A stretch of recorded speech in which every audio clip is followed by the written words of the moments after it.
G'day, I'm Peter Fritz, and this is my very short and very non-technical review of my latest acquisition, something that I really love, my little Canon RF 70-200 f4L lens, otherwise known as Stumpy. I've got a freewell magnetic filter on the lens cap on the front because I've recently switched from slide-in filters to the magnetic system, which is brilliant, simple, easy to use. I don't use grad filters anymore. I just use Lightroom or Photoshop for that. And I find that this is so easy to use with an ND filter or a polarizing filter, or both of them stacked together, magnetic, slap it on. And so that's why the lens cap is magnetic as well. But onto this lens. If you've watched my channel for a while, you know that I'm a huge fan of the Canon RF 100-400L lens. I've been using that for quite a while and I absolutely love it. It is brilliant. I still love it to death.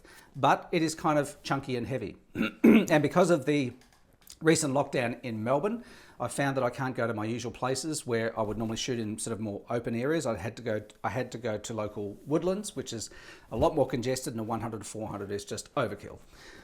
So when I read about this lens and watched all the reviews like you probably have, I thought, with the lockdowns, with the current shooting environment that I've got, and God knows how long it's going to go on like that, I need a shorter telephoto lens that I can slap in my backpack, carry around, climb around the hills and the wooded areas, and shoot in close quarters without having this massive reach of 100-400. This lens fits the bill perfectly. It's fast, it's sharp, it's light, it's beautifully made, it focuses incredibly quickly. It is just a brilliant all-rounder. We often talk about the holy trinity of lenses: an ultra-wide zoom, a sort of wide to standard zoom, and a telephoto zoom. I reckon you can get away with two lenses.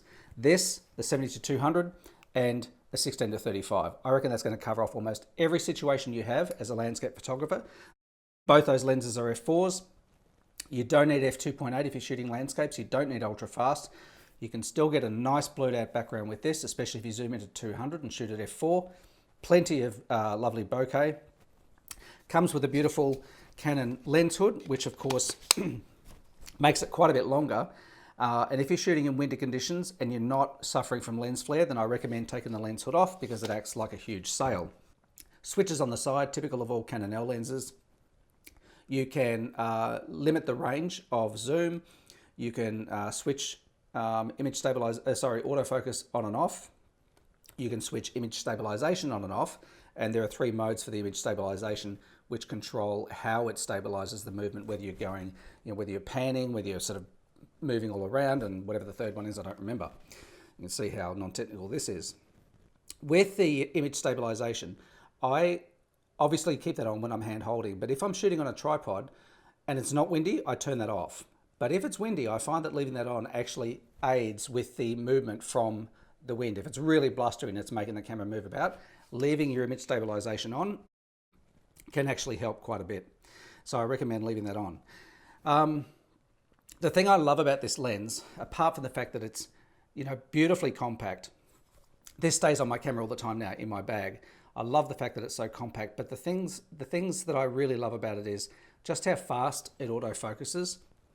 This range of 70-200 is perfect for 95% of situations. If you're shooting with a high pixel count camera like an R5, like I am, then really you can crop in if you have to on a scene if you just couldn't pull in tight enough.